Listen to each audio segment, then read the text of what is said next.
wanted you to know that I had no clue that I was in such a dangerous and abusive relationship until it was too late. As part of my healing process, I go around with Stacy to different schools when my schedule allows and talk to the students about my relationship. I tell them that I wish I would have had someone who came in and taught us about healthy and unhealthy relationships and what signs to look for when starting to date someone.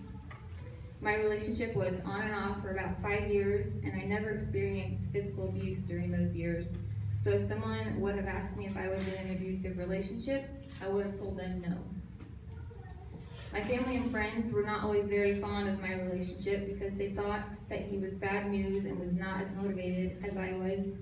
So after a period of time, I became isolated from family and friends because I was torn between speaking up for someone I thought needed my help to be a better person and to make a better choice, and the harassment from him telling me all I care about is my family and that our relationship didn't matter.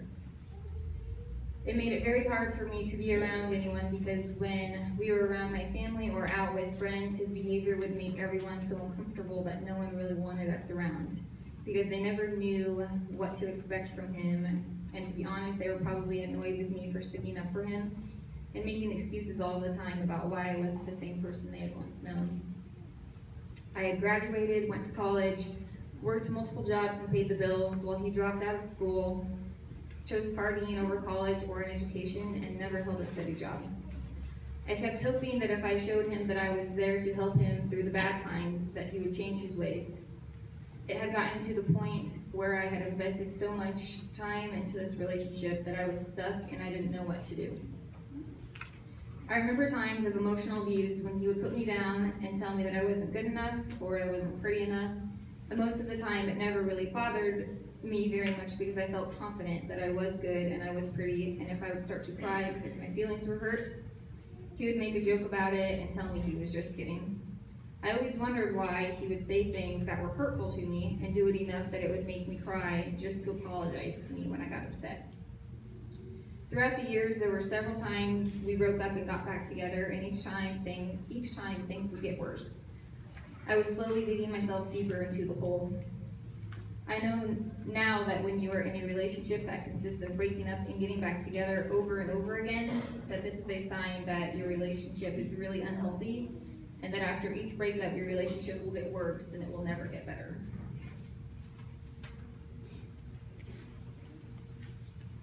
When I finally broke up with him for the last time, it was in October of 2011. I don't think at that time he really believed me that I was done because I had taken it back numerous times before. But I knew that I had wanted more for myself, and I was tired of feeling miserable about myself and our relationship all of the time. This is when everything really started to escalate. During the time of me asking him to leave in October through the shooting in February, there were several incidents that took place. I had woken up one night to him standing in my house, going through my phone, checking to see if I was talking to anyone else, and when I had confronted him, he got angry and threw my phone against the wall and put a hole in the wall. On another occasion, I was taking a bath one night when I had heard him banging on the door trying to get into my house and yelling at me. And only after I threatened to call the police did he leave my home. As for the last incident before the shooting, I had come home from work and he confronted me while I was still in my car, and he kept asking me who I was hanging out with, where we were going, and that he would beat up or kill any other guys that he saw me with. During that argument, he reached to my car window and took the keys and threw them in the yard and left after I had threatened to call the police. I had to have my neighbor come and help me look for the keys that night. He had called the police, who came and spoke to me. I was advised to get a protection order because that would get him to leave me alone because he wouldn't want to get in trouble with the police. I filed for a protection order in January of 2012, and during the weeks leading up to the shooting, he would drive by my house multiple times and was stalking my Facebook page through an unknown mutual friend. I had called and reported each incident, but none of his actions were considered a violation of the protection order, so he was never arrested. On February 16, 2012, I had just had dinner at my parents' and stopped at my house to get a change of clothes because I wasn't staying at my house at this point because I didn't feel safe being there alone. had just stepped out of the front door and shut the door behind me when he had run up onto my porch and confronted me. He insisted that we go back inside and talk, and I kept telling him no, and I told him that he wasn't supposed to be there. I could tell he was under the influence of some hard drugs. He then said, "What if I told you I had something?" I replied with, "What are you talking about?" That was when he pointed the gun in my face the first time.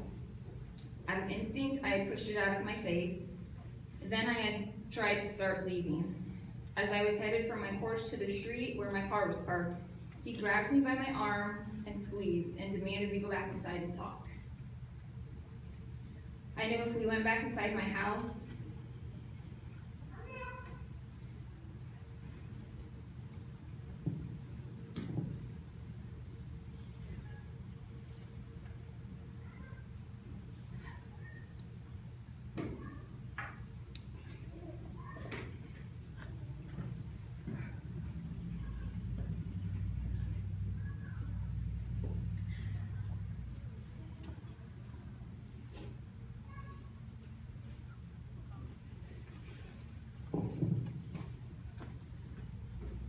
I knew if we went back inside my house, I would never come out alive.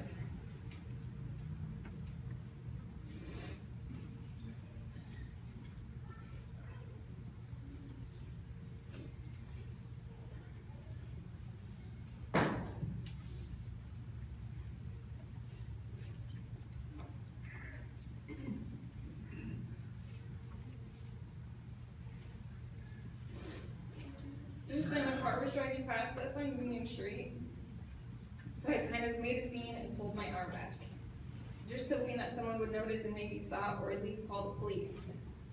No one did.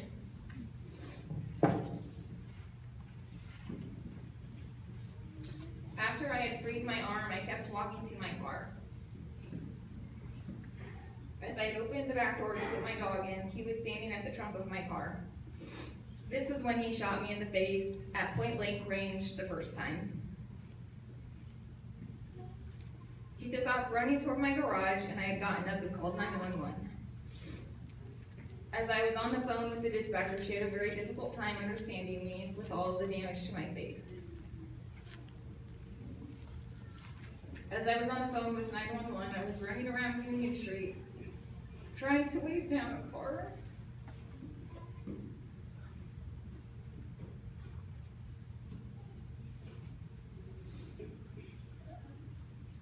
To stop and help me, but no one stopped.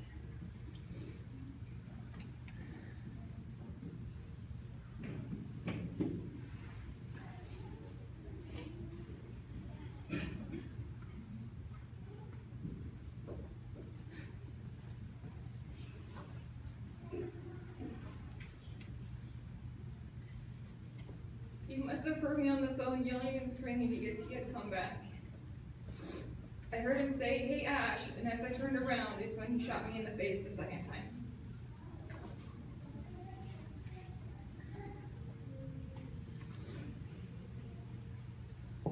After the second shot, I just laid on the ground so he wouldn't know I was still alive, and I didn't get up until the first arriving officer had showed up.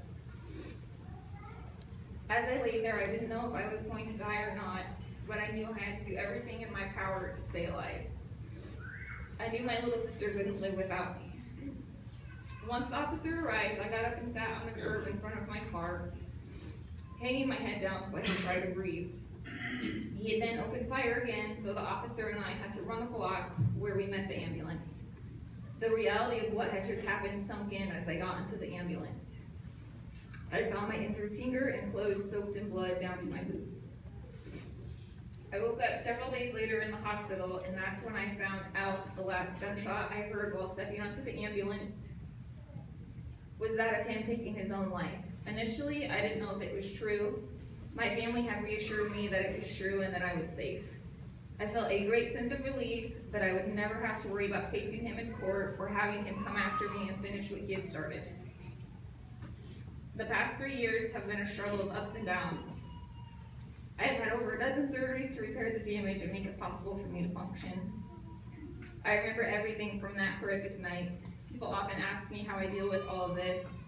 and if I have had to go through therapy, and my response is that my therapy is telling my story. I want to make a difference and help others. I want to put an end to domestic violence. I have amazing support from my family, friends, and the community. I wish someone had taken the time to call 911 when they saw me in the front yard of my house that night, or even after the gunshot. Better yet, I wish one of the people who had drove past me after I was shot and looking for help would have stopped to help me, not just drive past me and then post about it on Facebook later. Because to be honest, that is something that I struggle with to this day.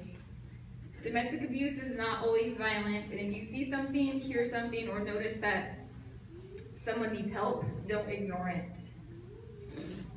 When did being a decent and kind human being become so foreign to us? This issue is not a private matter, and pretending you don't know what is going on is so dangerous for anyone in an abusive relationship. Since working with the Bridge, I've learned so much about my past relationship and all of the warning signs that I didn't know about before. I want to bring attention to this epidemic so that no one else has to go through what I went through. I live with this every day, but I know I survived for a reason. If my story helps one person who hears it and has the courage to seek help, or for one person to step up and speak out in an effort to help someone else who is being abused, or one person to think twice before they drive by and ignore someone in need of help, then my story is worth it. Thank you.